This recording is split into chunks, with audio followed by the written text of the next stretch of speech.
এখন আমরা জানি না কোন হাদিসের উপর আমল করব, আমরা জাননেওয়ালা থেকে কি করব জেনে নেব। কয় হুজুর জাননেওয়ালা তো আমার শায়েখে আছে, আমার ইউটিউব শায়েখ আছে, তারা জানে না। মিয়া কই হযরত আলী আর কই জুতায়ে কালি, কই ইমামে আজম আবু হানিফার মাথা আর কই আপনার শায়েখের মাথা। শায়েখ মানলে, শায়েখের পূজা করলে তখন বিদআত হয় না, ইমামে আজম আবু হানিফা রাহমাতুল্লাহ আলাইহি মানলে বিদআত হয়ে যায়। ঠিক না বেটি? আচ্ছা এটার কথা একটু পরে বলতেছি। ইমামে আজম আবু হানিফার মাথা কেমন ছিল একটু পরে বলতেছি, তার আগে মাসালা শেষ করি। তাহলে আমরা এখন 5 হাদিস একত্রিত পাইছি, পাওয়ার পর এখন 5টার উপর একসাথে আমল করব কেমনে? একটা বাদ দিলে আরেকটা ছুটে যায়, একটা বাদ দিলে আরেকটা ছুটে যায়। কাদের উপর যদি হাত রাখি বাকি 4টা ছুটে যায়, আবার কানের উপর যদি হাত রাখি বাকি 4টা ছুটে যায়, আবার বুকের উপর যদি হাত রাখি বাকি 4টা ছুটে যায়, কানের লতি বরাবরের উপরে যদি হাত রাখি বাকি 4টা ছুটে যায়। নবীজির হাদিস কি ছুটে যাওয়ার লেগা না আমল করণের লেগা? আমল করার জন্য। এখন ইমামে আজম আবু হানিফা রাহমাতুল্লাহ আলাইহির মূলনীতি সামনে আনেন। কি সামনে আনেন? মূলনীতি। মূলনীতিটা কি বলছিলাম? যদি সব হাদিসের উপর আমল করা সম্ভব হয় তাহলে কি করো? সব হাদিসের উপর আমল করো। এবার হানাফি মাযহাবের ফকিহরা সব হাদিসের উপর আমল করার ব্যবস্থা করে দিলেন। কেমনে? খেয়াল করেন। তোমার বৃদ্ধাঙ্গুলিটা কানের লতি বরাবর দাও। বৃদ্ধাঙ্গুলি যখন কানের লতি বরাবর দিবা, ইলা শাহমাতি উযুনাইহি, কানের লতির হাদিসের উপর আমল হবে। কয়টা হাদিসের উপর আমল পাইলাম? কানের লতি বরাবর দেওয়ার পর বাকি আঙ্গুলগুলা সোজা করবা না, একটু পশ্চিম দিকে ঝুঁকায় রাখো। একটু কোন দিকে ঝুঁকায় রাখো? সোজা করলে কানের উপরে চলে যাবে, একটু পশ্চিম দিকে ঝুঁকায় রাখলে ইলা ফুরুই উযুনাইহি, কানের কিনারা বরাবর হাত উঠানোর হাদিসের উপর আমল হয়ে যায়। কয়টা হাদিসের উপর আমল হলো? এবার আপনি একটু কষ্ট করে উঠান, এই বৃদ্ধাঙ্গুলিটা কানের লতি বরাবর দেন। এবার এই বাকি আঙ্গুলগুলা একটু পশ্চিম দিকে ঝুঁকায় দেন। এবার বলেন তো কয়টা হাদিসের উপর আমল হলো? 2টা। এটা একটু রাখেন হাত এমনি। 3 নাম্বার, হাত্তা হাযাতাই উযুনাইহি, কান বরাবর হাত উঠাও। বলেন তো এখন হাতটা কোন বরাবর আছে? কয়টা হাদিসের উপর আমল হলো? খেয়াল করেন। কবজিটা ইলা মানকিবাইহি, কাঁধ বরাবর উঠাও। কবজিটা কোন বরাবর আছে? কাঁধ বরাবর আছে। কয় হাদিসের উপর আমল হইল? 4 হাদিসের উপর আমল হইল। আহলে হাদিস ভাইরা কি করে? শুধু বুকের উপর হাত উঠায়। দেখবেন আল্লাহু আকবার, শুধু বুকের উপর কি করে? হাত উঠায়। শুধু বুকের উপর হাত উঠাইলে বাকি 4টা কি হয়ে গেল? বলেন, বাদ হয়ে গেল। বাকি 4টা বাদ হয়ে গেল। 5টার মধ্যে মানলো কয়টা? ছাড়লো কয়টা? মানলো 1টা, ছাড়লো 4টা, তারপরে নাম দিছে আহলে হাদিস। এবার আসেন, আমরা 5টার মধ্যে প্রথমে মাইনা নিলাম 4টা। কয়টা? 4টা। এরপরে আসেন বাকি আছে কয়টা? যেহেতু মা বোনরা পর্দার ব্যাপার আছে, পুরুষ আর মা বোনদেরকে আল্লাহ সৃষ্টির শুরুলগ্ন থেকে একটু ভিন্নতা দিয়েছে। মা বোনদের রোজা পুরুষদের রোজা এক না। কেন? মা বোনদের মাসিক হয়, মাসিকের সময় পুরুষ রোজা রাখতে পারবে কিন্তু মা বোন রোজা রাখতে পারে। মা বোনদের হজ করার পদ্ধতি পুরুষদের হজ করার পদ্ধতি এক না। ঠিক না? ঠিক। মা বোনদের পর্দা পুরুষদের পর্দা এক না। ঠিক না? ঠিক। তো সবকিছুর ক্ষেত্রে মা বোনদের ক্ষেত্রে একটু ভিন্নতা আছে। আল্লাহ জাল্লা জালালুহু আম্মা নওয়ালুহুর দরবারে লাখ কোটি শুকরিয়া আদায় করি যে মহান রব্বে করিম রব্বে কায়নাত আমাদেরকে শাইখুল হাদিস আল্লামা গওহরপুর শাইখ ইসামতি রাহমাতুল্লাহ আলাইহি ও শাইখুল হাদিস গয়ামিরি রাহমাতুল্লাহ আলাইহি এবং শাইখ মহিউদ্দিন কাজীবাড়ি রাহমাতুল্লাহ আলাইহিদের স্মরণে দয়ামির বাজার তাফসীরুল কুরআন কমিটির উদ্যোগে আয়োজিত 2 দিন ব্যাপী 16তম বার্ষিক তাফসীরুল কুরআন মাহফিলে রব্বে কায়নাত রব্বে করিম আমাদেরকে আসার বসার তৌফিক দান করেছেন। সেই জন্য সবাই অন্তরের অন্তঃস্থল থেকে শুকরিয়া আদায় করি। আকাশ পাতাল প্রকম্পিত করে উচ্চ কণ্ঠে চিৎকার দিয়ে বলি আলহামদুলিল্লাহ।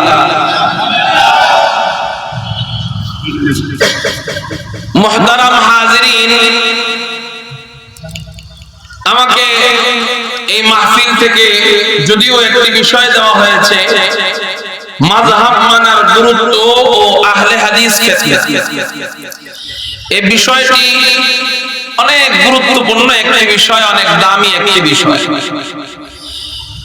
যেহেতু তাফসীর মাহফিল, সেই হিসাবে উচিত হলো মেহমান আসার আগের দিন কমপক্ষে তার বিষয় সম্পর্কে অবগত করা।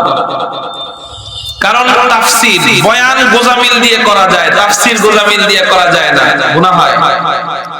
একটা শব্দ যদি ঝামেলা হয় আল্লাহ পাকের কাছে ধরা খাইতে হবে। এইজন্য পার্ট টু পার্ট জেহেনের ভিতরে সাজানোর একটা বিষয় আছে। এখন আপনি যদি বলেন মাযহাব সম্পর্কে আলোচনা করতে, আমি 3 ঘন্টা আপনাদের সামনে বিরতিহীন ভাবে আলোচনা করতে পারবো, অসুবিধা নেই। কিন্তু বয়ান আকারে সেই বিষয়গুলো উপস্থাপনা করা এক বিষয়, আর জানান দেওয়া আরেক বিষয়। এইজন্য বিষয়টা আমাকে গতকালকে জানালে আমার জন্য সুবিধা হতো। মাত্র আসলাম, মাত্রই আমি নিজে দেখলাম। তো যাই হোক, তারপরে কর্তৃপক্ষ আমাকে বলেছে, হযরত আপনি আপনার মন মতো উন্মুক্ত বিষয়ে বয়ান করেন।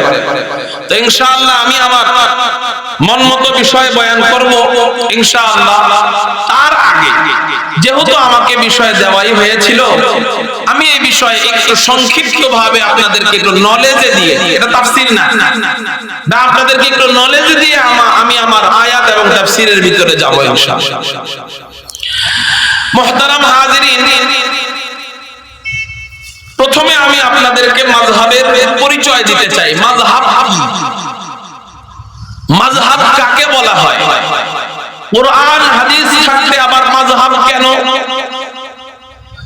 কোরআন হাদিসই তো স্বয়ং সম্পূর্ণ। কোরআন হাদিসের ব্যাপারে নবীজি জানায় গেছেন, আল ইয়াউমা আকমালতু লাকুম দীনাকুম। কোরআনুল কারীমে আল্লাহ আয়াত নাযিল করেছেন, আল ইয়াউমা আকমালতু লাকুম দীনাকুম, তোমাদের উপর তোমাদের দ্বীন স্বয়ং সম্পূর্ণ করে দেওয়া হলো।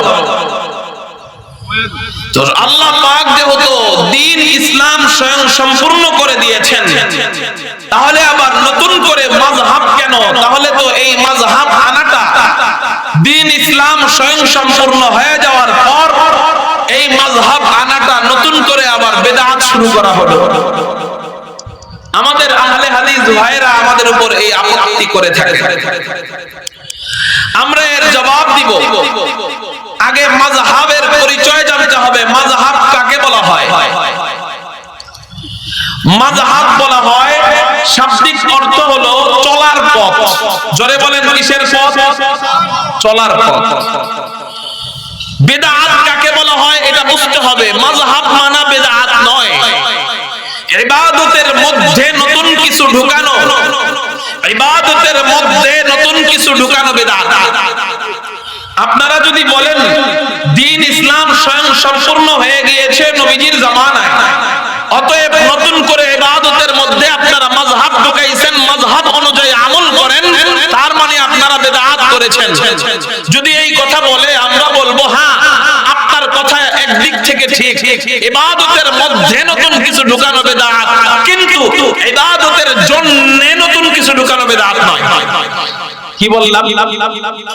আমার সাথে বলেন, ইবাদতের মধ্যে নতুন কিছু ঢুকানো বিদআত, ইবাদতের জন্য নতুন কিছু ঢুকানো বিদআত নয়। যেমন আমরা নামাজ পড়ি, নবীজির জামানায় 2 তলা মসজিদ ছিল না, ছিল, কিন্তু বর্তমানে 2 তলা মসজিদ আছে, 5 তলা মসজিদ আছে, আছে না নাই?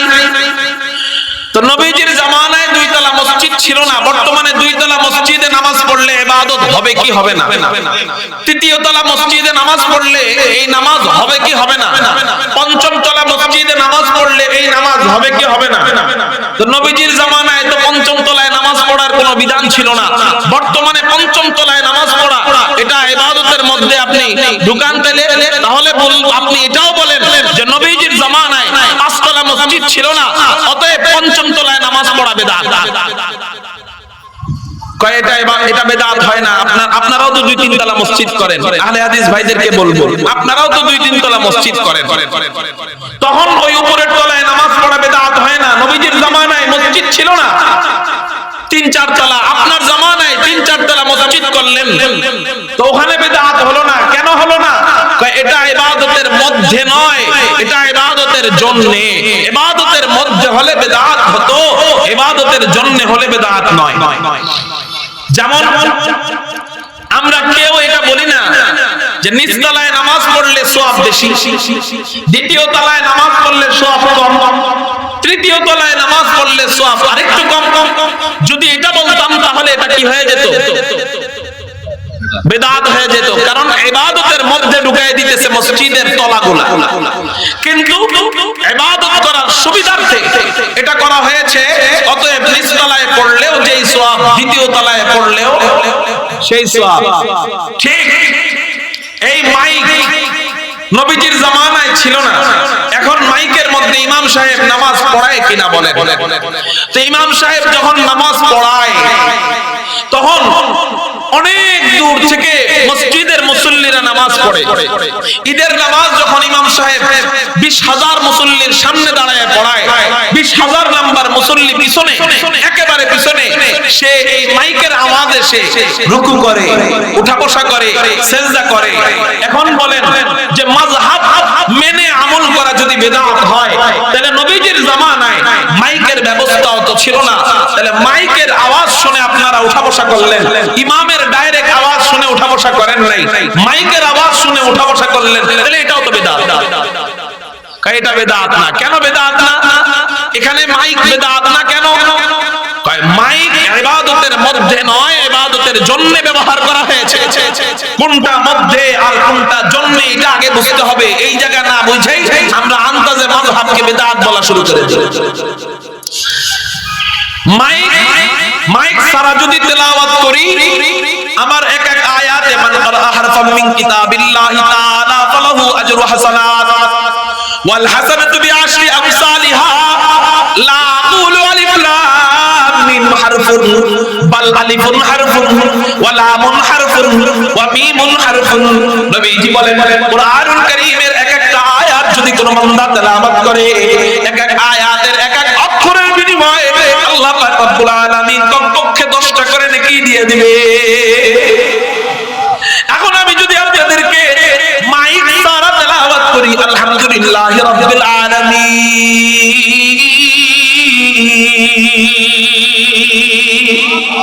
আমি যদি আপনাদের সামনে মাইক সারা তেলাওয়াত করি, তাহলে বলেন এক এক আয়াতের বিনিময়ে, এক এক অক্ষরের বিনিময়ে 10টা করে নেকি আমরা পাবো কিনা? শুনলেও যে নেকি, বললেও একই নেকি। এখন আমি যদি মাইকের ভিতরে তেলাওয়াত করি, তাহলে সওয়াব কি বাইরে যাবে?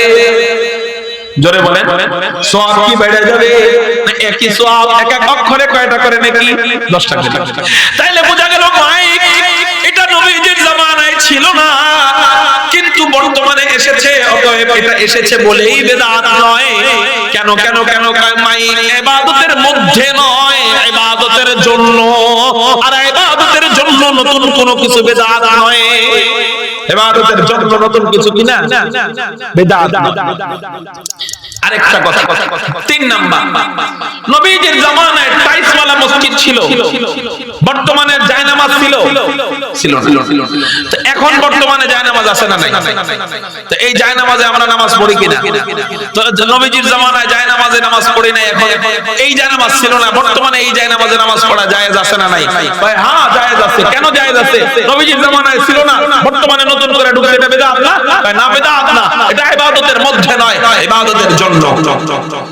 তাসবিহ, জোরে বলেন কি? তাসবিহ।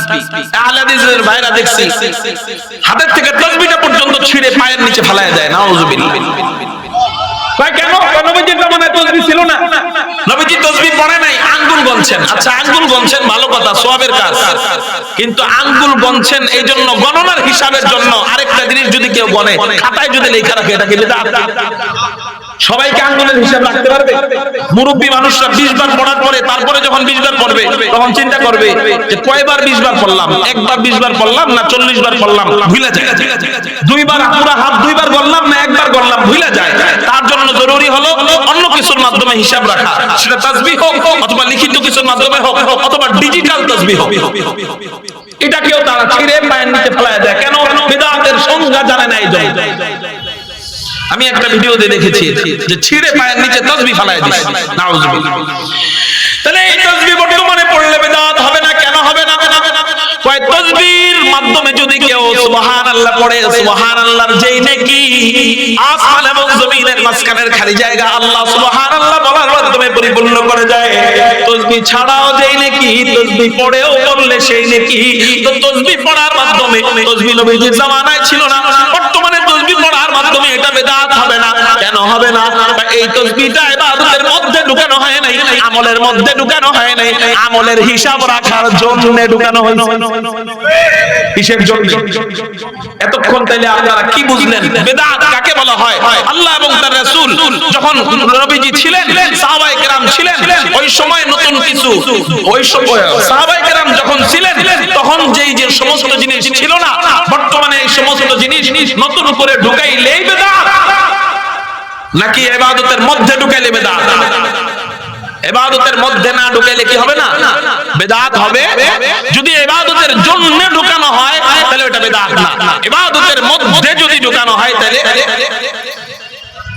আল্লাহ যেটা বলেন নাই, নবীজি যেটা বলেন নাই, সাহাবায়ে কেরামদের জামানায় যেটা ছিল না, এর পরবর্তী জামানা থেকে নতুন কিছু ঢুকাইলেই এটা বিদআত নয়। যদি ইবাদতের মধ্যে ঢুকানো হয় তাহলে বিদআত। এবার আসেন মাযহাব। মাযহাবের ইমাম ছিলেন ইমামে আযম, ইমামুল মুহাদ্দিসিন, ইমামুল ফুকাহা, হযরত ইমামে আযম আবু হানিফা রাহমাতুল্লাহি আলাইহি। আল্লাহ কোরআনে বলতেছেন ফাসআলু আহলায যিকরি ইন কুনতুম লা তা'লামুন। হে দুনিয়ার মানুষ সকল, তোমরা যে জিনিস জানো না জাননেওয়ালার থেকে জেনে নাও, তোমরা যে জিনিস জানো না জাননেওয়ালার থেকে জেনে নাও। এই আয়াতের কথা মনে রাখবেন। আসেন সামনের দিকে যাই ভাই, আপনারা পরে লাগায়েন, পরে হ্যালো পরে এটা পরে সব পরে। এদিকে খেয়াল করেন সবাই, এদিকে খেয়াল করেন। আবার এখানে লাগাইতেছে, বললাম তো পরে। এবার আপনারা আমার দিকে তাকান।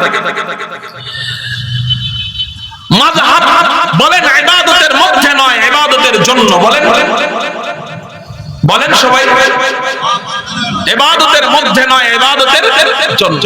এবার আসেন মাযহাব শব্দের শাব্দিক অর্থ হলো চলার পথ অথবা মতামত। বলেন শাব্দিক অর্থ কি? চলার পথ অথবা মতামত।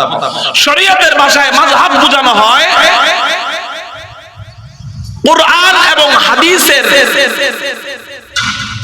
নির্ভুল ব্যাখ্যা, এটার নাম মাযহাব। কি বললাম বলেন? কুরআন এবং হাদিসের নির্ভুল ব্যাখ্যার নাম মাযহাব। জোরে বলেন, কুরআন হাদিসের নির্ভুল ব্যাখ্যার নাম, কুরআন হাদিসের নির্ভুল ব্যাখ্যার নাম মাযহাব। মাযহাব ইবাদতের মধ্যে নয়, ইবাদতের জন্য। তার মানে কুরআন হাদিসের ব্যাখ্যা ইবাদতের মধ্যে নয়, ইবাদতের জন্য। ব্যাখ্যা কেন করা হয়? এই লাগাইছেন তাফসীরুল কুরআন মাহফিল। তাফসীর মাহফিল মানে কুরআনের তাফসীর। তো তাফসীর করলে কুরআন বোঝা সুবিধা হবে। তাফসীর করলে কোরআন বোঝা কি হবে? সুবিধা হবে। মুহতারাম হাজিরিন, মাযহাবের ইমামরা সাহাবায়ে কেরাম চলে যাওয়ার পর তারা হাদিসগুলো একত্রিত করা শুরু করলেন। হাদিসগুলো একত্রিত করে আমাদের সামনে একটা পোটলা বাইদা পেশ করলেন। যদি তা না হইতো তাহলে আমাদের দ্বীন ইসলাম মানাটা আমাদের জন্য অনেকটা কঠিন হয়ে যেত। কারণ কি? নবীজি ইন্তেকালের পর সাহাবায়ে কেরাম এক এক দল বেঁধে বেঁধে এক এক এলাকায় চলে গেল। কেন? ইসলামের দাওয়াত দেওয়ার জন্য। কিসের দাওয়াত দেওয়ার জন্য?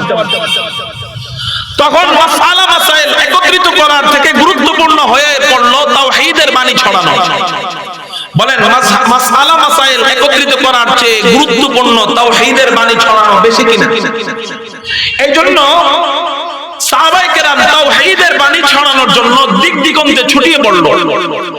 কেউ চলে গেল ওমানে, কেউ চলে গেল মিশরে, কেউ চলে গেল ওই জাজিরাতুল আরবের বিপরীতে, কেউ চলে গেল জর্ডানে।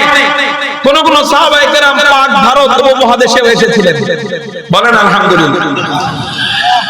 এই পরবর্তীতে হযরত ইমামে আযম আবু হানিফা রাহমাতুল্লাহি আলাইহি যখন দেখলেন যে সাহাবীরা বিভিন্ন দিকে দিক দিগন্তে যেভাবে ছুটে গিয়েছে, বিভিন্ন হাদিস বিভিন্ন জায়গায় যেভাবে ছড়ায় ছিটিয়ে গিয়েছে, এই হাদিসগুলা যদি এখনই একত্রিত করতে না পারি, পরবর্তীতে সাহাবায়ে কেরামের ছাত্ররা, তাদের ছাত্ররা অর্থাৎ তাবেঈনরা, তাবেঈনরা সকলের ইন্তেকাল হয়ে যাওয়ার পর ফিতনার জামানা আস্তে আস্তে আরো বাড়বে। পরবর্তীতে এই হাদিসগুলোর উপর আমল করা উম্মতের জন্য কঠিন হয়ে যাবে। কি হয়ে যাবে? কঠিন হয়ে যায়। যেমন কথার কথা, নামাজ ভাঙার কারণ কয়টা? জানি 19টা। কয়টা? 19। এক নাম্বার নামাজে অশুদ্ধ পড়া, দুই নাম্বার নামাজের ভিতরে কথা বলা। কথার কথা খেয়াল করে নবীজি সাহাবায়ে কেরামদের সামনে একসাথে 19টা হাদিস বর্ণনা করে নাই। কারণ যখন যেটার ব্যাপারে ওহী নাযিল হইতো তখন ওইটার ব্যাপারে কি নাযিল করছে? নবীজি কি বর্ণনা করছে? হাদিস বর্ণনা করছে। অর্থাৎ ওমা ইয়ানতিকু আনিল হাওয়া ইন হুয়া ইল্লা ওয়াহয়ু ইউহা। নবীজি আল্লাহর পক্ষ থেকে ওহী নাযিল হওয়া পর্যন্ত চুপ থাকতেন, ওহী নাযিল না হওয়া পর্যন্ত একটা জবানও নবীজি টু শব্দ টুক করতেন না, মন গড়া কোনো কথা বলতেন না। মুহতারাম হাজিরিন, তো নবীজি যখন ওহী নাযিল হইছে নামাজের ভিতরে কথা বললে নামাজ হবে না। আগের জামানায় নামাজের ভিতরে কথা বললে কি হইতো? নবীজি আসার আগে নামাজের ভিতরে কথা বললে কি হইতো? নামাজ হইতো। এখন এক সাহাবীর সামনে নবীজি বললেন, এই নামাজের সামনে নামাজের ভিতরে কথা বললে নামাজ হবে না। ওই সাহাবী এই হাদিসটা জানতো, কিন্তু ঘটনাক্রমে পর্যায়ক্রমে ওই সাহাবী ইসলামের দাওয়াত দেওয়ার উদ্দেশ্যে ইয়ামানে চলে গেল। কোথায়? ইয়ামানে চলে গেল। কয়েকদিন পরে আবার আরেকটা হাদিস বলল নবীজি, যে শোনো সাহাবীরা, নামাজের ভিতরে তেলাওয়াত সহিহ না হইলে নামাজ হবে না। আগে হাদিস বলছে কোনটা? নামাজের ভিতর কথা বললে নামাজ হবে না। আরেক সাহাবীকে বলল কোনটা? তেলাওয়াত সহিহ না হইলে নামাজ হবে না। এখন প্রথম সাহাবী যিনি, উনি আবার দ্বিতীয় হাদিসটা শুনে নাই, কারণ উনি চলে গেছে ইসলামের দাওয়াত দেওয়ার জন্য কোন এক জায়গায়। দ্বিতীয় হাদিস যার কাছে বর্ণনা করছেন ওই ব্যক্তি আবার প্রথমটা শুনে নাই। প্রথম মজলিসে বসে যে নবীজি বলছিল যে নামাজের ভিতরে কথা বললে নামাজ হবে না, ওই সময় মনে করেন দ্বিতীয় সাহাবী ইসলাম ধর্ম গ্রহণ করে নাই। 2 সপ্তাহ পরে আয়েশা ওই সাহাবী ইসলাম ধর্ম গ্রহণ করছে। প্রথম সাহাবী চলে গেছে ইসলামের দাওয়াত দেওয়ার জন্য দূরে কোথাও। দ্বিতীয় সাহাবীর কাছে নবীজি বললেন, কি বললেন? যে নামাজের ভিতরে যদি তেলাওয়াত সহিহ না হয় নামাজ হবে না। এখন বলেন ওই সাহাবী জানে একটা, এই সাহাবী জানে? খেয়াল ঘটনাক্রমে এই দুই সাহাবী, এই সাহাবীরও একজন ছাত্র আছে, ওই আগের সাহাবীরও একজন ছাত্র ইয়ামানে রেখে গেছে। 2 সাহাবীর ইন্তেকাল হয়ে গেছে একদিন। ওই 2 সাহাবীর কি হয়ে গেল? ইন্তেকাল হয়ে গেল। এখন ওনার কাছে ঘটনাক্রমে ওই প্রথম সাহাবীর ছাত্র এবং দ্বিতীয় সাহাবীর ছাত্র সাক্ষাৎ হইছে। কি হইছে? সাক্ষাৎ হইছে। কথার কথা। সাক্ষাৎ হওয়ার পরে একজনে নামাজের ভিতরে তেলাওয়াত সহিহ না করেই তেলাওয়াত করতেছে, আরেকজনে ভুল করতেছে। নামাজে তেলাওয়াত সহিহ না হইলে তো নামাজ হবে না। সে বলতেছে, কে বলছে তোমারে? আমি তো জানি সহিহ না হইলেও নামাজ হবে। এটা কে বলতেছে? ওই প্রথম সাহাবীর ছাত্র, কারণ সে তো জানেই না এটা, তার পর্যন্ত হাদিসটা পৌঁছায় নাই এখনো। আবার আরেকবার দ্বিতীয় সাহাবী যে সে বলতেছে নামাজের ভিতরে আমি কথা বলতেছি, তো কথা বলতেছে, আরেকজন আয়েশা বলতেছে, নামাজের ভিতরে তুমি কথা বলতেছো, নামাজের ভিতরে কথা না বললে নামাজ হয় না, তুমি জানো না? না আমি জানতাম না। তো তুমি জানলা কেমনে? আমার উস্তাদ সাহাবী, উনি নবীজির থেকে শুনেছেন। ও আচ্ছা, তাহলে আমি আজকে থেকে জানলাম। উনিও বলে, হ্যাঁ আমিও তাহলে তোমার থেকে নতুন একটা জানলাম, সেটা হলো নামাজের ভিতরে তেলাওয়াত সহিহ না হইলে নামাজ হবে। দুজনে নতুন নতুন করে জানছে। এর আগ পর্যন্ত একজনে আরেকজন থেকে অজানা হিসেবেই রয়ে গেছে। একজনে মাসালা জানতো একটা, আরেকজনে জানতো আরেকটা। এরকম নবীজির চলে যাওয়ার পরে হইছে হযরত ইমামে আযম আযম আবু হানিফা রাহমাতুল্লাহ আলাইহি চিন্তা করলেন, এভাবে যদি 1400 বছর 1500 বছর 1000 বছর পার হয়, তাইলে তো এখন তো আর ঘুষাঘুষি লাগে নাই, কয়দিন পরে তো ঘুষাঘুষি লাগবে। কেন? কয়দিন পরে ফিতনার জামানা বাড়বে, ইলম কমবে। কি কমবে? মানুষের ইলম কমবে, ফিতনার জামানা বাড়বে, জিনার জামানা বাড়বে, জুলুমের জামানা বাড়বে, ইলম চর্চা বন্ধ হয়ে যাবে। তখন একজনে আয়েশা যদি বলে আমি এই হাদিস জানি, অতএব আমার এটাই ঠিক, তোমার এটা ডাইরেক্ট মিথ্যা। আরেকজনে আয়েশা বলবে আমি এটাই জানি, অতএব আমার এটাই ঠিক, তোমার এটা ডাইরেক্ট মিথ্যা। অতএব নবীজির বলা হাদিস দুটোটাই সহিহ, কিন্তু ডাইরেক্ট কি বলে দিবে? নবীজির হাদিস মিথ্যা হতে পারে, কিন্তু সাহাবায়ে কেরামের জামানায় একজনে জানতো না তো আরেকজনকে মিথ্যা বলতো না, বলতো হ্যাঁ তুমি তাহলে শুনলা, আমি তোমার থেকে জানা নিলাম, আমি শুনছি তা আমার থেকে তুমি জানা নাও, তো জানো না জানা নাও, সে জানে না তার থেকে জানা নিলাম, কিন্তু মিথ্যা প্রমাণ করতো। যে বর্তমানে আয়েশা বলেন মিথ্যা প্রমাণ হওয়ার সম্ভাবনা আছে না নাই? নিজের মন মতো না হইলে সহিহ হাদিসে বলে দেয় 20 টাকার তারাবির হাদিস মিথ্যা, ডাইরেক্ট বলে দেয় কিনা? হ্যাঁ বুঝেন। এইটা চিন্তা করে ইমামে আযম আবু হানিফা রাহমাতুল্লাহ আলাইহি দূর দূরান্ত থেকে কষ্ট করে মেহনত করে সমস্ত হাদিসগুলা একত্রিত করা আরম্ভ করলেন। কি করা আরম্ভ করলেন বলে? হাদিসগুলো একত্রিত করা আরম্ভ করলেন। হাদিসগুলো একত্রিত করতে করতে করতে করতে করতে করতে ইমামে আযম আবু হানিফা রাহমাতুল্লাহ আলাইহি কমপক্ষে 5 থেকে 6 লক্ষ হাদিসকে একত্রিত করলেন। 5 থেকে 6 লক্ষ হাদিসকে একত্রিত কইরা উনি মূলনীতি আকারে এই হাদিসগুলা থেকে ফতোয়া দেওয়া শুরু করলেন, হাদিস থেকে ফতোয়া দিলেন। যেমন প্রথম কথা, হাদিসগুলো একত্রিত করার পরে প্রথম ভাগ মাসআলা একত্রিত করলেন যে আমি হাদিসগুলা থেকে পাইছি নামাজ ভাঙার কারণ 19 হাদিসে 19 রকম পাইছি, অতএব এগুলো আমি একত্রিত কইরা তোমাদের সামনে পেশ করে দিলাম। যেহেতু সমস্ত উম্মতের মাধ্যমে, রিকশাওয়ালার মাধ্যমে নামাজ ভাঙার কারণ 19 হাদিস 19 কিতাবে কই আছে, খুঁজে আনা কষ্টকর, কারণ নামাজে অশুদ্ধ পড়া এটা এক কিতাবে, নামাজে কথা বললে নামাজ ভেঙে যাবে এটা আরেক কিতাবে, নামাজের ভিতর উচ্চ স্বরে হাসা এইটার হাদিস আরেক কিতাবে।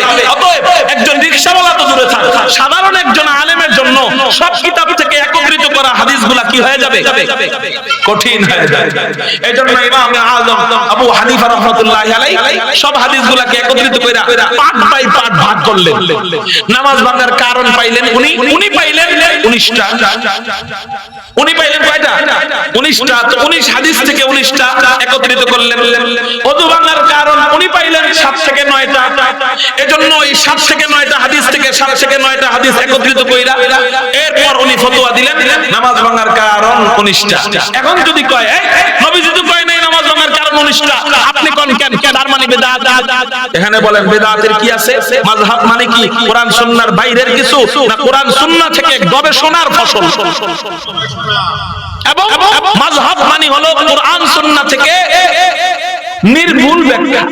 কি ব্যাখ্যা? নির্ভুল ব্যাখ্যা। এবার ইমাম আযম আবু হানিফা রাহমাতুল্লাহ আলাইহি একত্রিত করলেন। এখন আপনার প্রশ্ন হলো হুজুর তাহলে ইমাম শাফি আবার আরেক রকম কইলেন কেন? সবার কাছে একই হাদিস তো পৌঁছাবে না। পৌঁছাবে? সবার কাছে সব হাদিস তো পৌঁছাবে না। আবার সবার কাছে সব হাদিস সহিহ হিসাবে পৌঁছাবে না। আরেকজনের কাছে সহিহ হিসাবে যায়, আরেকজনের কাছে দাঈফ হিসাবে যায়। কেমনে খেয়াল করে? হাদিস কখন সহিহ হয়, হাদিস কখন দাঈফ হয় এটা বুঝতে হবে।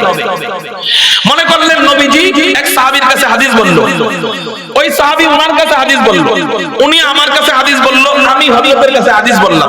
খেয়াল করেন, সাহাবীও জেহেন ভালো, সত্যবাদী, তারও জেহেন ভালো, সত্যবাদী, আমারও জেহেন ভালো, সত্যবাদী, হযরতের জেহেন ভালো, সত্যবাদী। এই চার ভাইয়া হয়ে হাদিস বর্ণনা হওয়ার কারণে, সবার জেহেন ভালো হওয়ার কারণে, সবাই সত্যবাদী হওয়ার কারণে সবার হাদিসটা, এই হাদিসটা নবীজির এই হাদিসটা কি রয়ে গেল? সহিহ রয়ে গেল। কিন্তু মাঝখানে একজনের জেহেন একটু দুর্বল যদি থাকে, মনে করেন আমার জেহেন যদি একটু দুর্বল, আপনারা যদি আমি একটা ঘটনা বলি হুবহু সেই ঘটনা আপনি আমাকে শোনাতে পারবেন? একটু ভুল হবে না, একটু 19-20 হবে না? এরকম জেহেন যদি আমার থাকে, তাহলে আমার কারণে এই হাদিস, একই হাদিসটা আরেকজনের কারণে দাঈফ হয়ে যাবে। কি হয়ে যাবে? যেমন মনে করেন নবীজি একটা হাদিস বর্ণনা করছেন হযরত আলীর কাছে, আলী বর্ণনা করছেন হযরত আব্দুল্লাহ ইবনে মাসউদের কাছে, অথবা আলী বর্ণনা করছেন তার ছাত্র হাসান বসরির কাছে, হাসান বসরি আবার বর্ণনা করছেন ইমাম আযম আবু হানিফা রাহমাতুল্লাহ আলাইহির কাছে। এখন নবীজিও ঠিক, হযরত আলীও ঠিক, হাসান বসরিও ঠিক। এই জন্য তারা তিনজন ঠিক দেখা তাদের হাদিসটাও কোনো ভেজাল নাই, কোনো সন্দেহ নাই, সহিহ।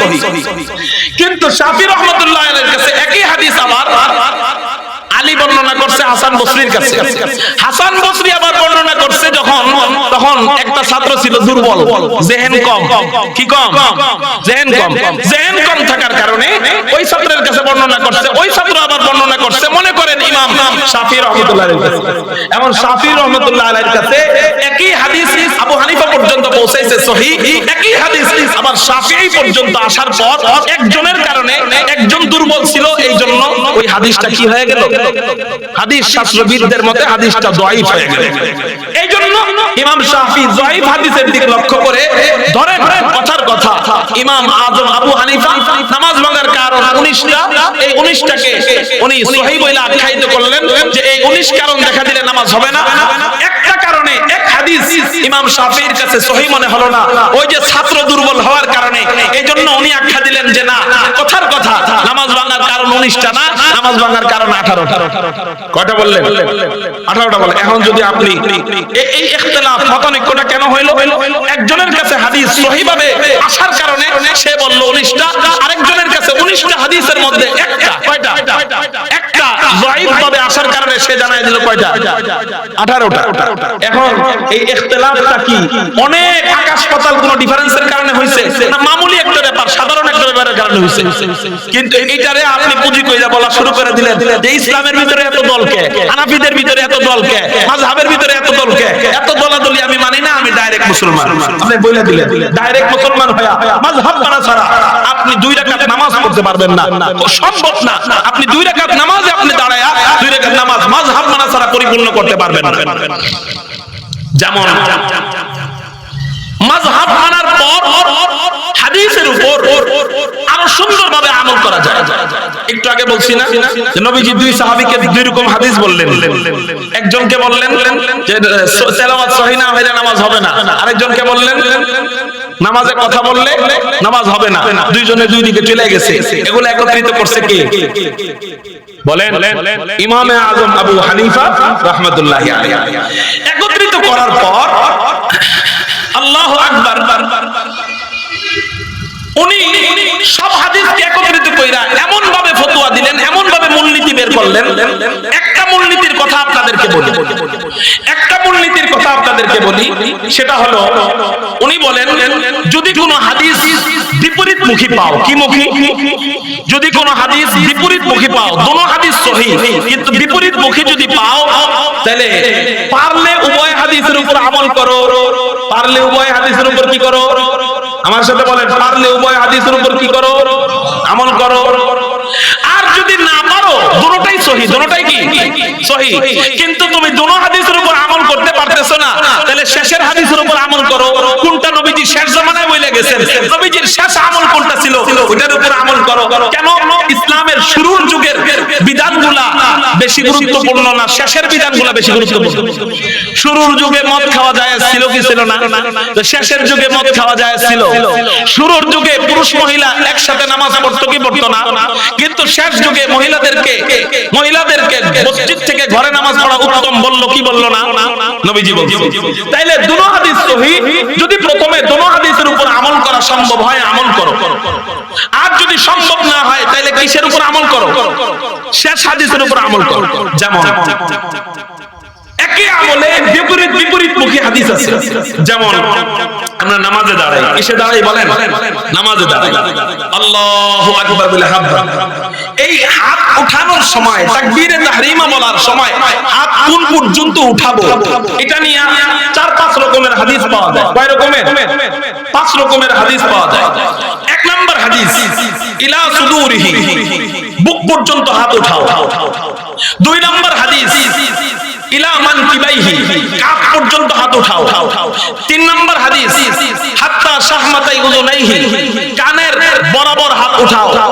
4 নম্বর হাদিস ইলা ফুরুই উযুনাইহি, কানের কিনারা বরাবর হাত উঠাও। 5 নম্বর হাদিস হাত্তা হাজাতাইহি, কান বরাবর হাত উঠাও।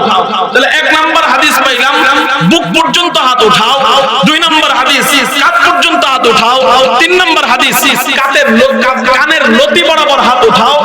4 নম্বর হাদিস কান বরাবর হাত উঠাও। 5 নম্বর হাদিস কানের কিনারা বরাবর হাত উঠাও। কয়টা হাদিস পাইলাম? এই 5টা হাদিস আপনার সামনে দেওয়া হইল। কয়টা হাদিস? আপনি কোনটার উপর আমল করবেন? আপনি মাযহাব মানেন না, মাযহাব কি করেন না, মানেন না। এবার আপনাকে 5টা হাদিস দেওয়া হলো, আপনি কোনটার উপর আমল করবেন বলেন? 5টা হাদিস কিন্তু হাদিসের কিতাবে আছে, আবু দাউদ শরীফে আছে, নাসাইতে আছে, বুখারীতে আছে। আপনি কোনটার উপর আমল করবেন? আন্তাজে আপনি শেষেরটা এটা বুঝবেন কেমনে? 5টার মধ্যে কোনটা শেষের এটা বুঝবেন কেমনে? প্রথমটা আপনি বুঝবেন কেমনে যে এই হাদিসই প্রথম? এবার নবী আল্লাহ বললেন ফাসআলু আহলা যিকরি ইন কুনতুম লা তা'লামুন। এই কইছিলাম তাফসীর করুন না, তাফসীর কিন্তু হয়ে যাইতেছে। আল্লাহ বলেন ফাসআলু আহলা যিকরি ইন কুনতুম লা তা'লামুন, তোমরা যা জানো না এটা জাননেওয়ালার থেকে জেনে নাও। এবার 5 হাদিস আমরা একসাথে পাইলাম। এখন আমরা জানি না কোন হাদিসের উপর আমল করব, আমরা জাননেওয়ালার থেকে কি করব? জেনে নেব। কয় হুজুর জাননেওয়ালা তো আমার শায়েখে আছে, আমার ইউটিউব শায়েখ আছে, তারা জানে না? আরে মিয়া, কই হযরত আলী আর কই জুতায়ে কালি, কই ইমামে আযম আবু হানিফার মাথা আর কই আপনার শায়েখের মাথা। শায়েখ মানলে, শায়েখের পূজা করলে তখন বিদআত হয় না, ইমামে আযম আবু হানিফা রাহমাতুল্লাহ আলাইহি মানলে বিদআত হয়ে যায়। ঠিক না বেটি? আচ্ছা, এটার কথা একটু পরে বলতেছি। ইমামে আযম আবু হানিফার মাথা কেমন ছিল একটু পরে বলতেছি, তার আগে মাসালা শেষ করি। তাহলে আমরা এখন 5 হাদিস একত্রিত পাইছি, পাওয়ার পর এখন 5টার উপর একসাথে আমল করব কেমনে? একটা বাদ দিলে আরেকটা ছুটে যায়, একটা বাদ দিলে আরেকটা ছুটে যায়। কাদের উপর যদি হাত রাখি বাকি 4টা ছুটে যায়। আবার কানের উপর যদি হাত রাখি বাকি 4টা ছুটে যায়। আবার বুকের উপর যদি হাত রাখি বাকি 4টা ছুটে যায়। কানের লতি বরাবরের উপরে যদি হাত রাখি বাকি 4টা ছুটে যায়। নবীজির হাদিস কি ছুটে যাওয়ার লেগা না আমল করণের লেগা? আমল করার জন্য। এখন ইমামে আযম আবু হানিফা রাহমাতুল্লাহ আলাইহি মূলনীতি সামনে আনেন। কি সামনে আনেন? মূলনীতি। মূলনীতিটা কি বলছিলাম? যদি সব হাদিসের উপর আমল করা সম্ভব হয় তাহলে কি করো? সব হাদিসের উপর আমল করো। এবার হানাফি মাযহাবের ফকিহরা সব হাদিসের উপর আমল করার ব্যবস্থা করে দিলেন। কেমনে? খেয়াল করেন। তোমার বৃদ্ধাঙ্গুলিটা কানের লতি বরাবর দাও। বৃদ্ধাঙ্গুলি যখন কানের লতি বরাবর দিবা, ইলা শাহমাতি উযুনাইহি, কানের লতির হাদিসের উপর আমল হবে। কয়টা হাদিসের উপর আমল পাইলাম? কানের লতি বরাবর দেওয়ার পর বাকি আঙ্গুলগুলা সোজা করবা না, একটু পশ্চিম দিকে ঝুঁকায় রাখো। একটু কোন দিকে ঝুঁকায় রাখো? সোজা করলে কানের উপরে চলে যাবে। একটু পশ্চিম দিকে ঝুঁকায় রাখলে ইলা ফুরুই উযুনাইহি, কানের কিনারা বরাবর হাত উঠানোর হাদিসের উপর আমল হয়ে যায়।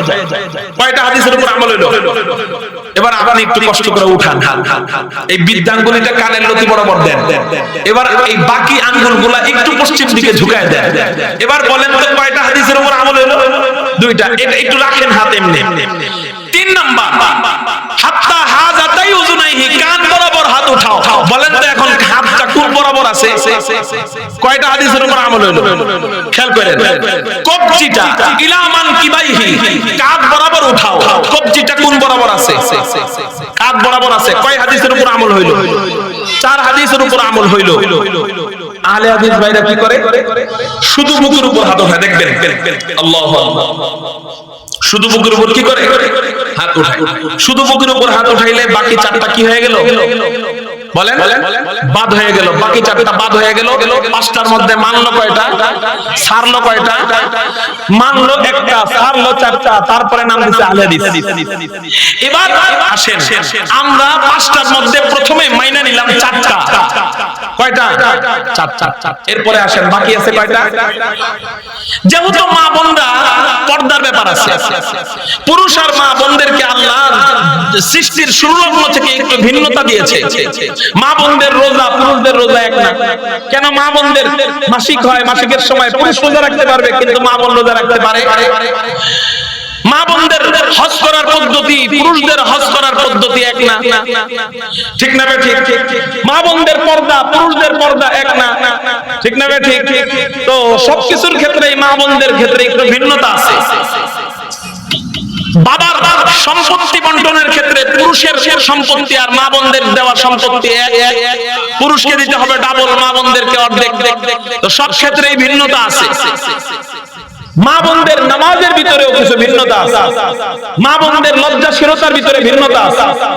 আমাদের আহলে হাদিস ভাইরা তো বলে যে মহিলারা পুরুষদের মতোই নামাজ পড়বে, আবার কই মসজিদে নামাজ পড়বে। আচ্ছা আপনি কোন? আল্লাহ মাফ করুক, পুরুষ যেমনে সেজদা দেয় মসজিদে একটা মহিলা ওমনি সেজদা দিছে, আপনার কাছে কেমন লাগে? ভালো দেখেন, জিনিসটা সুন্দর দেখা যাবে। মা বোনদেরকে আল্লাহ আল মারআতু আওরাতুন, মহিলাদের আবাদত মস্তক আওরাত, তাদেরকে ওইভাবে প্রকাশ করা যাবে না যেইভাবে পুরুষরা প্রকাশিত হয়। এখন মা বোনদের পর্দার ব্যাপার আছে, যেমন মা বোনরা যদি ছোট ওড়না পরে পুরুষের মতো উপরে হাত উঠায়, ওড়না উপরে উঠে যাবে কিনা? ওড়না উপরে উঠে গেলে বুক খোলা থাকবে কিনা? বুক খোলা থাকলে সামনে ছেলে থাকলে খারাপ দিকে দৃষ্টি যেতে পারে। মহিলাদের বুকও ছোট, সামনে ছোট ভাই থাকলে অন্য দৃষ্টি যেতে পারে, শয়তান ধোঁকা দিতে পারে। এই জন্য মহিলারা যেহেতু বুক কান পর্যন্ত পুরুষদের মতো হাত উঠাইতে সমস্যা হয়ে যায়, এই জন্য মহিলারা বুক বরাবরই হাত উঠাবে, উপরে উঠানোর দরকার নাই, বুক বরাবর যে হাত উঠাবে। এটা আপনারা পণ্ডিতি করে পেলেন কেন? আমরা পণ্ডিতি করে করি নাই, এটার ব্যাপারেও আমরা হাদিস পাইছি, ইলা সুবুরিহি, বুক পর্যন্ত হাত উঠাও। তার মানে আলহামদুলিল্লাহ সুম্মা আলহামদুলিল্লাহ, আমরা হানাফি মাযহাবের ব্যাখ্যা অনুযায়ী কুরআন হাদিসের উপর এমন ভাবে আমল করতে পারতেছি, পাঁচটা হাদিস পাঁচটাকেই সম্মানের সাথে আমরা গ্রহণ করছি, একটাও বাদ দেই নাই। মাযহাব পাই না, পাঁচটা হাদিসের উপর আমল কইরা আমরা হয়ে যাই বিদআতি, আর ওনারা মাযহাব না পাই না এক হাদিসের উপর আমল কইরা বাকি চারটাকে লাথি দিয়া ফালায় দিয়া অস্বীকার কইরা ওনারা হয়ে যায় খুব আবেদ বান্দা, ঠিক না বেঠি? বলেন মাযহাব মাইনা বেশি হাদিসের উপর আমল করতে পারলাম নাকি হাদিসকে অপমানিত করলাম? মাযহাব মাইনা বেশি হাদিসের উপর কি করতে পারলাম? আমল করতে পারলাম। বলেন আলহামদুলিল্লাহ। তাহলে বলেন মাযহাব মানা ছাড়া 2 রাকাত নামাজ পড়া সম্ভব হবে? আপনি তাহলে মাযহাব বাদ দিয়া নবীজির সব হাদিসের উপর আমল করে হাত উঠান তো দেখি, শুরুতেই তো আটকে দিবেন। আপনি তো শুরুতেই আটকে দিবেন। এবার আসবে তারপরে হাত বাঁধার ক্ষেত্রে। কিসের ক্ষেত্রে? হাত বাঁধার ক্ষেত্রে। মুহতারাম হাজিরিন, হাত বাঁধার ক্ষেত্রে যখন হবে হাদিস 2 প্রকার পাওয়া যায়। কয় প্রকার? হাদিস 2 প্রকার পাওয়া যায়। এক প্রকার হাদিস ইয়াখুযু বিয়ামিনিহি শিমালাহু, ডান হাত দ্বারা বাম হাতকে ধরবে। আরেক হাদিস ইয়াদউ ইয়ামিনুহু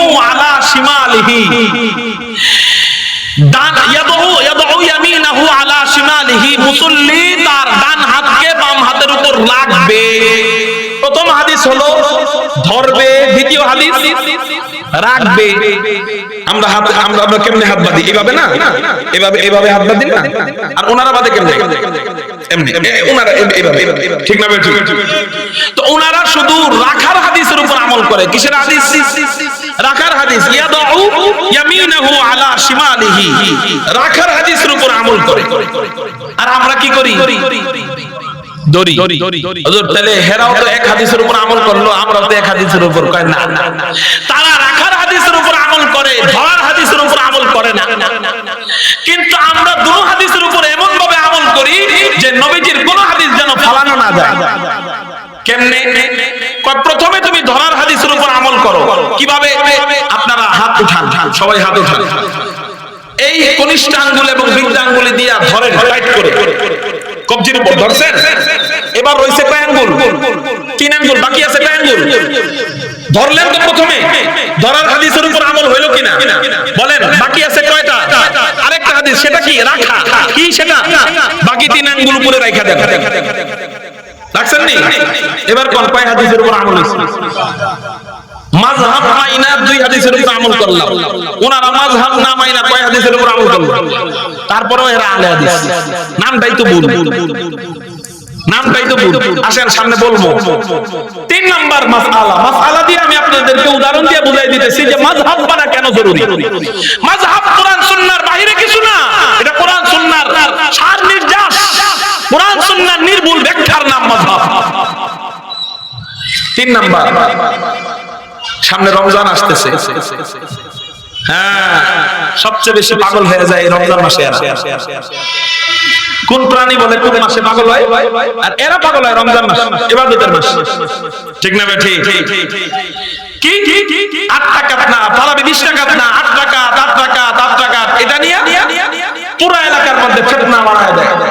তোর পড়তে না মনে চাইলে তুই পড়িস না, এটা আলাদা কথা, কিন্তু কেন ফিতনা করো? 8 টাকাতের হাদিসও যদি ধরে নেই, যদিও 8 টাকাতের হাদিস তাহাজ্জুদের হাদিস, কিসের হাদিস? আম্মা জানা আয়েশা রাদিয়াল্লাহু তাআলা আনহা থেকে যে হাদিস ওনারা বর্ণনা করেন, বুখারী শরীফের হাদিস, সেটা হলো রমজান এবং রমজানের বাহিরে নবীজি কিভাবে রাতের নামাজ পড়তেন। রমজান এবং রমজানের বাহিরে, তো রমজানের বাহিরে যেই নামাজ, এটা কি তারাবি না তাহাজ্জুদ? যেই নামাজ রমজানের বাইরে তাহাজ্জুদ থাকে, ওইটা আবার রমজানের ভিতরে আসলে তারাবি হয়ে যায়, কেমনে বুঝলাম না। হয়তো সে মানুষ হবে, না হয় ছাগল হবে। মানুষ কোনোদিন ছাগল হইতে পারে না, ছাগল কোনোদিন মানুষ হইতে পারে না। তারাবি যাহা ওহা তারাবি, তারাবি কোনোদিন তাহাজ্জুদ নয়। তাহাজ্জুদ যেটা ওটা তাহাজ্জুদি, তাহাজ্জুদ কোনোদিন তারাবি নয়, ঠিক না? ঠিক। রমজানের বাইরে 11 মাস ছিল, এটার নাম তারাবি, তাহাজ্জুদ। এখন রমজানে আইলে হয়ে যায় তাদের জন্য তারাবি। এখন এরা প্রমাণ করেই ছাড়তে চায় যে তাদের এটা তাহাজ্জুদের হাদিস না তারাবির হাদিস। আচ্ছা আমরা বললাম যে ঠিক আছে, কিছুক্ষণের জন্য আপনাদের কথা কি করে নিলাম, মেনে নিলাম। এটা হলো জবাবে তাসলিমি, কিছুক্ষণের জন্য মেনে নিলাম। মেনে নিয়ে আবার তাদেরকে আটকাবো, ঠিক আছে মেনে নিলাম আপনাদের 8 টাকাতের হাদিস সহিহ, কিন্তু আমাদের 20 টাকাতের হাদিস তো ফলায় দিতে পারবেন না। কেন ফলায় দিতে পারবেন না? এই 20 টাকাতের হাদিস এতটাই সহিহ যে নবীজি যাওয়ার পর থেকে নিয়ে এই পর্যন্ত মক্কা মদিনায় 20 টাকাতই হয়ে আসতেছে। যদি 20 টাকাত সহিহ না হইতো তো মক্কা মদিনায় 8 টাকাত পড়তো। শুধু করোনার কারণে সীমিত করে 10 টাকাত করা হয়েছিল, করোনার কারণে 10 টাকাত করা হয়েছিল, কিন্তু এই 10 টাকা তো 8 টাকাতে প্রমাণ করে না, ঠিক না বেটি? সাহাবায়ে কেরামের জামানায় নবীজি পড়ছে 8 টাকাত, এটা যদি নতুন করে হযরত ওমর 20 টাকাত চালু করতেন, নতুন করে চালু করতেন, বলেন তৎকালীন জামানায় মারামারি লেগে যেত না? নবীজি যেটা করে না এটা নতুন করে চালু করা মানেই তো বিদআত। অতএব নবীজি যেটা করে না এটা তোমরা করো কেন? তোমরা বাড়াবাড়ি করো কেন? অতএব তখন হযরত আম্মা জানা আয়েশা জীবিত ছিলেন। যখন তারাবির নামাজ 20 টাকাত করে ওমর একত্রিত করে পড়া শুরু করলেন জামাতের সাথে, তখন নবীজির অসংখ্য সাহাবী, যেমন নবীজির আপন জামাতা হযরত ওসমান জীবিত ছিলেন, হযরত আলী জীবিত ছিলেন, কেউ আপত্তি করলো না। তার মানে ইসলামের বিপরীত কোন কাজ ওমর করলো, আর সব সাহাবীরা, 100 লক্ষ সাহাবীরা চেয়ে চেয়ে দেখলো, কেউ কোনো আপত্তি করলো না। তার মানে সব সাহাবী নবীজির বিপরীত ওমরের পক্ষে ছিল, কেউ আপত্তি করলো না। এটাই প্রমাণ করে যে হযরত ওমর নবীজি করছেন দেখেই করছে, আর সব সাহাবী এটা মেনে নিছে। আপত্তি না করাটাই প্রমাণ করে যে 20 টাকাত তারাবির হাদিস সহিহ। এবার আসেন, আমাদের 20 টাকা তো সহিহ, হালায় দেওয়ার সিস্টেম নাই। মক্কা মদিনায়ও পড়ছে, সাহাবীরাও পড়ছে। আবার তাদেরটাও যদি মেনে নেই, তাদের 8 টাকা তো সহিহ, তাহলে আমরা বলবো আলহামদুলিল্লাহ, ইমামে আযম আবু হানিফা রাহমাতুল্লাহি আলাইহির মাযহাবের অনুসারী হয়ে আমরা দুটো হাদিসের উপর আমল করতেছি, আপনারা একটা হাদিসের উপর আমল করতেছেন। সেটা হলো 8 টাকাতের হাদিসের উপর যদি কেউ আমল করে, তাহলে 8 টাকাতের উপরেই আমল হয়, 20 টাকাতের উপরে আর আমল হয় না। কিন্তু যদি কোনো বান্দা 20 টাকাতের উপরে আমল করে, তাহলে 20 এর উপরেও আমল হয়, আবার 8 এর উপরেও কি হয়? আমল হয়ে যায়। মাযহাব মাইনা আমরা সব হাদিসের উপর আমল করতেছি, আর আমরা সব হাদিসের উপর আমল কইরা হয়ে গেলাম বিদআতি, আর ওনারা হয়ে গেল দাতি। তাই না? মুহতারাম হাজিরিন, যদি সামনে রমজানে আয়েশা কেউ বলে এই 20 রাকাত পড়া তো সুন্নাত নয়, বিদআত, 8 রাকাত পড়া সুন্নাত, আপনি বলবেন 8 রাকাত তোমারটা হয় না নিলাম, আমারটা হয় না, আমি দোনো হাদিসের উপর আমল করলাম, অতএব হাশরের ময়দানে আমার 8 তোমার 8 যদি সহিহ হয়, বাকি 12 রাকাত নফল হিসাবে আমি সওয়াব পেয়ে যাব, আর আমার 20 যদি সহিহ হয়, তুমি বাকি 12 রাকাত এই ঘাটতি পূরণ করতে করতে হাশরের ময়দানে তোমার জান বাইরে যাবে। ঠিক না বেটি? তাহলে বলেন, আমরা মাযহাব মানি না, সব হাদিসের উপর আমল সুন্দরভাবে করতে পারতেছি নাকি অসুন্দরভাবে করতে পারতেছি? মাযহাব মানার কারণে শরীয়তটা আমাদের কাছে সহজ হয়ে গেল না কঠিন হয়ে গেল? সহজ হয়ে গেল। ওনারা যদি সহজ করে না দিতেন, তাহলে আমাদের জন্য এক একজনে এক এক ফতোয়া দিত, মন মতো ফতোয়া দিত, এক একজনে এক এক হাদিস বর্ণনা করত। শেষে বিপদে পড়ে যেতাম আমরা সাধারণ পাবলিকরা, যে সে কইতেছে নামাজের ভিতরে কোরআন তেলাওয়াত সহি না হইলে নামাজ হয় না, আমি একটাই জানতাম, আবার আরেকজনে কইতেছে যে কথা বললে নাকি নামাজ হয় না, এখন আবার দুইটা শুনি কেন? এইজন্য আমরা যেন ফিতনায় না পড়ি, ওনারা আমাদেরকে পাট টু পাট পোটলা বাইদা আমাদের সামনে দিছে, এইজন্য আমরা সবগুলা বাব আকারে পেয়ে পেয়ে কিতাব থেকে পড়ে পড়ে আমরা শিখতে পারি। ঠিক না ভাই? ঠিক। এখন আসেন, মাযহাব মানার তাহলে জরুরত আছে না নাই? মাযহাব মানা মানি কোরআন সুন্নাহর বাহিরের কিছু। একটু আগে যা বললাম, এই যে কান পর্যন্ত হাত ওঠানোর কথা, এখানে আবু হানিফা রাহমাতুল্লাহ আলাইহির কোন অতি পণ্ডিতি আছে? ওনার কোন কওল, ওনার কোন কথা আছে? এখানে সবগুলা কিসের উপর আমল করা হয়েছে? হাদিসের উপর। এই যে হাত বাঁধার উপর যে দুই হাদিসের উপর আমল করলাম, তৃতীয় নাম্বার আবু হানিফার কোন হাদিস আছে? সব কার হাদিস? নবীজির হাদিস। তারাবির হাদিসের যে উদাহরণ দিলাম, এখানে আবু হানিফা রাহমাতুল্লাহ আলাইহির কোন হাদিস আছে নতুন করে? ওনার কোন কওল আছে? ডাইরেক্ট কার হাদিস? নবীজির হাদিস। অতএব আমাদের জন্য মাযহাব মানা জরুরি। মাযহাব মানলেই শরীয়তে ইসলামীটা সুন্দরভাবে পালন করা যায়। গেল প্রথম কথা। দ্বিতীয় কথা, অনেক কিছু কোরআনে আছে, কিছু কিছু জিনিস আবার কোরআনে নাই।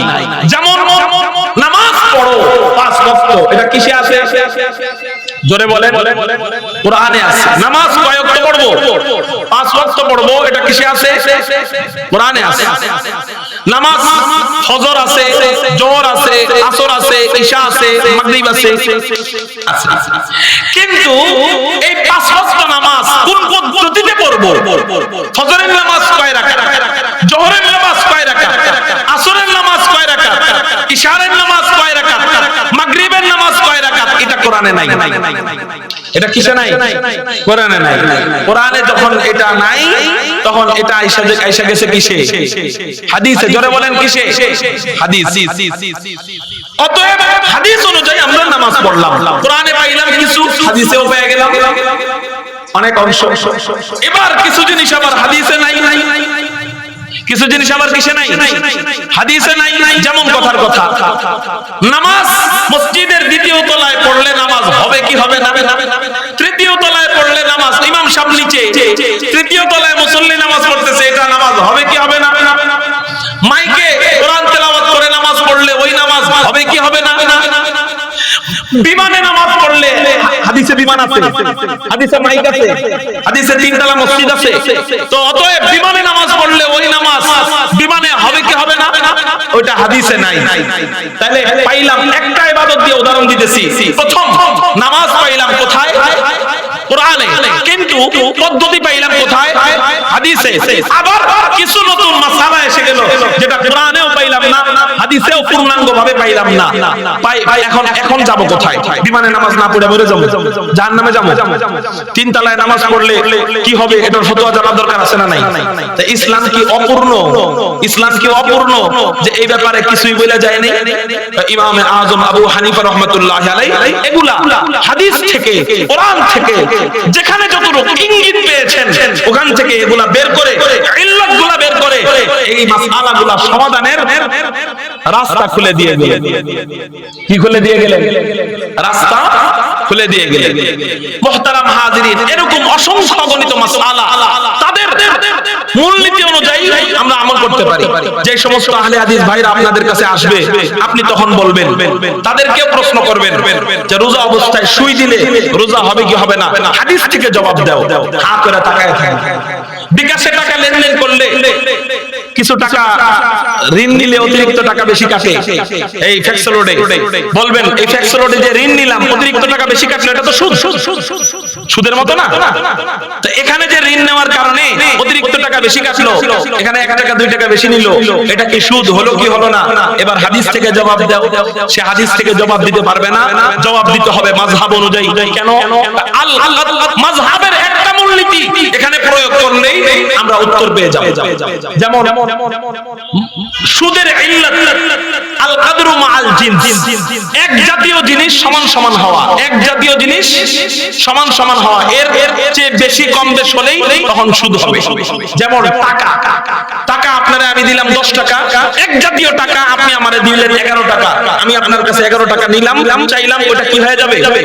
সুদ হয়ে যাবে। এক জাতীয় জিনিস টাকা, আপনাকে 10 দিলাম, আপনি চাইলাম 11, ওটা কি হবে? সুদ হবে। কিন্তু আপনার বিকাশের মধ্যে অথবা ফিক্স লোড করলে যে ঋণ করি আমরা, এই ঋণ করলে অফিস থেকে নিলাম 10 টাকা, টাকা ভরার সময় সে নিল কয় টাকা? 11 টাকা। কয় টাকা? তো এটা সুদ হওয়ার কথা না? কিন্তু এটা সুদ হবে না। কেন সুদ হবে না? আমার টাকা আর তার টাকা এক জাতীয় জিনিস নয়।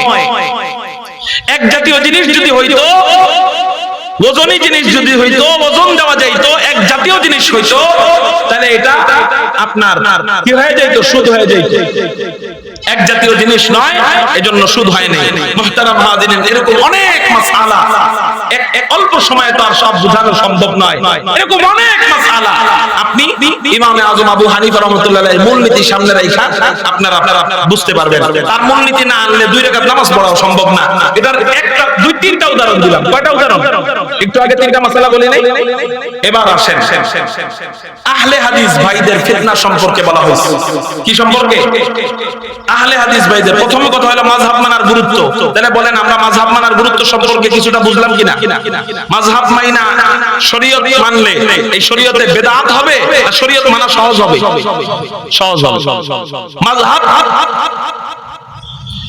দ্বীন ইসলামের মধ্যে নয়, দ্বীন ইসলাম মানার জন্য। বলেন মাযহাব দ্বীন ইসলামের মধ্যে নয়, মাযহাব দ্বীন ইসলাম মানার জন্য। এবার আসেন আহলে হাদিস ভাই যারা নাম দেয় নিজেদের, সহিহ হাদিসের ডিলার দাবি করে, তাদেরকে আপনি প্রশ্ন করবেন, ভাই আপনারা যে আহলে হাদিস নাম দিবেন, এই নামটা কোন সহিহ হাদিস অনুযায়ী দিবেন সেটা বলেন। কি বলবেন?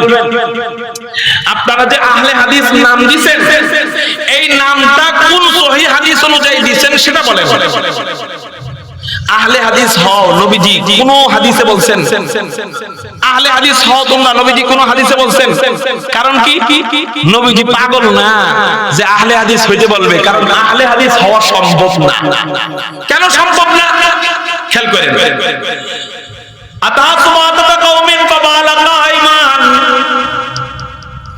নবীজি বলেন, হযরতে মুগীরা ইবনে শুআবা বলেন, নবীজি ময়লা আবর্জনার পাশ দিয়ে হাইটা যাইতেছেন, তো দাঁড়ায় পেশাব করলেন। কি করে পেশাব করলেন? দাঁড়ায় পেশাব। জীবনে একবার দাঁড়ায় পেশাব করছেন। সুবহানাল্লাহ, ইমাম নবীজি দাঁড়ায় পেশাব করছেন, এটা হাদিস। এখন আপনি যদি আহলে হাদিস হন, এই হাদিসের উপর আপনার আমল করতে হবে। এখন বলেন আহলে হাদিসের ভাইরা, আপনারা কি দাঁড়ায় পেশাব করেন না বইসা পেশাব করেন? উত্তর দিবে, হুজুর আমরা বইসা পেশাব করি। বইসা পেশাব করলে বুখারীর হাদিস তো মানলেন না। আচ্ছা, এখন তাহলে উত্তর আরেকটা, হুজুর আমরা দাঁড়ায় পেশাব করি। আচ্ছা ঠিক আছে, তাইলে আপনারা যদি দাঁড়ায় পেশাব করেন, আপনার বউরা কেমনে পেশাব করে? আপনার মা কেমনে পেশাব করে? আপনার বিবি কেমনে পেশাব করে? হ্যাঁ হুজুর, বিবিরা বাথরুমের ভিতরে কেমনে করে এটা তো আমরা জানি।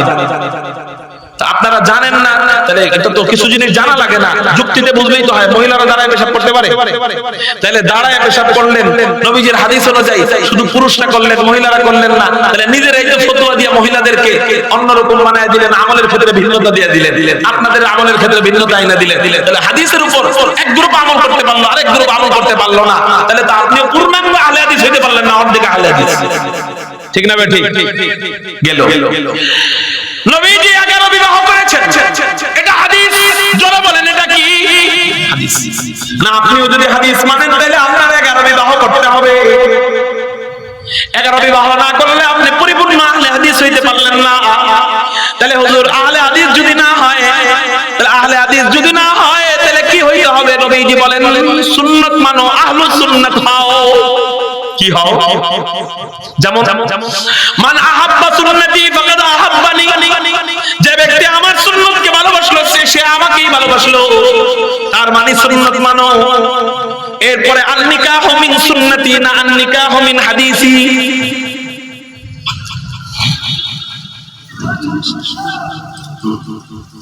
খেয়াল করেন, আন নিকাহু মিন সুন্নতি না আন নিকাহু মিন হাদিসি।